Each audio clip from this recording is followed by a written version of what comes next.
வாழிய செந்தமிழ், வாழ்க நற்றமிழர், வாழிய பாரதமணி திருநாடு. பாரதமணி திருநாடு நேயர்கள் அனைவருக்கும் வணக்கம்.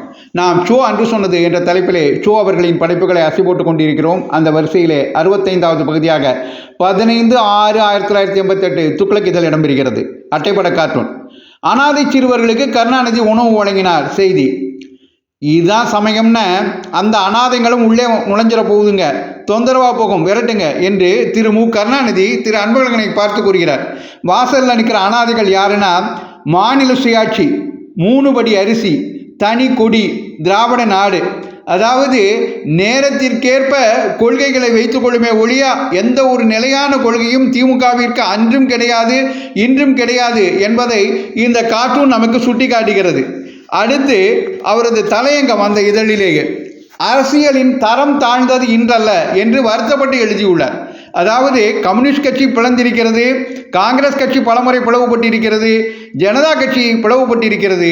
ஆனால் அவர்கள் பிளவுபடும் போது அது அரசியல் ரீதியான விவாதமாக இருக்கிறதே ஒழிய தனிப்பட்ட தாக்குதல்கள் இல்லை. ஆனால் திமுகவை பொறுத்தவரை, அந்த திராவிட கட்சிகளை பொறுத்தவரை, திகாவிலிருந்து திமுக பிரிந்த போதும் தனிப்பட்ட விமர்சனங்கள் வெகு கொச்சையாக வைக்கப்பட்டன. அடுத்து திமுகவிலிருந்து அஇஅதிமுக பிரிந்த போதும் அதே நிலைதான். அஇஅதிமுகவில் ஜானகி ஜெயலலிதா அணி என்று பிரிந்த போதும் அந்த நிலை ஏற்பட்டது என்பதை சுட்டிக்காட்டி அந்த தலையங்கத்தை இப்படி முடிக்கிறார். நாம் சாதாரண வாழ்க்கையிலேயே பார்க்கிறோம், கௌரவத்தை முக்கியமாக நினைப்பவர்களிடையே அபிப்பிராய பேதம் ஏற்படும் போது அவர்களுடைய வாக்குவாதம் ஒரு மட்டத்தில் நடக்கும். தரம் தாழ்ந்த பேச்சுக்கு இடம் இருக்காது. ஆனால் கௌரவத்தை துச்சமாக நினைப்பவர்களின் அபிப்பிராய பேதம் வரும்போது தரம் தாழ்ந்த பேச்சுக்கு தான் முதலிடம் இருக்கும். காங்கிரஸ், ஜனதா, கம்யூனிஸ்ட் கட்சி போன்றவை உடைந்த போது நடந்த விமர்சனங்களுக்கும் கழகங்கள் உடையும் போது நடக்கும் விமர்சனங்களுக்கும் இதுதான் வித்தியாசம். கழகங்களின் அரசியலுக்கு தமிழகத்தில் ஆதரவு இருக்கும் வரை தரம் தாழ்ந்த பேச்சுகளுக்கு தமிழகம் நல்ல விளைச்சல் பூமியாகத்தான் இருக்கும். அமெரிக்காவில் இருந்து ஒரு பத்திரிகை நிருபர் வந்திருந்தார். அவர் டெல்லியில் சில காலமாக தங்கியிருப்பவர். இந்தியாவின் பல மாநிலங்களின் அரசியலையும் பற்றி கட்டுரைகள் எழுதுவர். அவர் சென்னைக்கு வந்திருந்தார். அவர் சொன்னார், இந்தியாவின் மற்ற பகுதிகளில் அரசியலில் சுவாரஸ்யமே இல்லை, வெறும் அரசியலைத்தான் பேசுகிறார்கள்.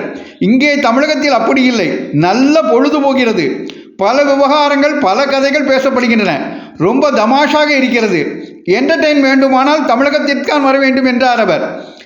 இது பற்றி அவரிடம் பலமாக வாக்குவாதம் செய்ய நேரிட்டது. ஆனால் அவர் கூறியதுதான் உண்மையான நிலை.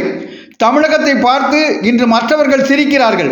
கழகங்களின் அரசியல் தமிழகத்திற்கு தேடி தந்துள்ள பெருமை இது என்று கூறி இந்த கழகங்களுக்கு ஒரு முடிவு கட்டினால்தான் தமிழகத்தின் அரசியல் தரம் உயரும் என்று குறிப்பிடுகிறார். நன்றி, வணக்கம், ஜெய்ஹிந்த்.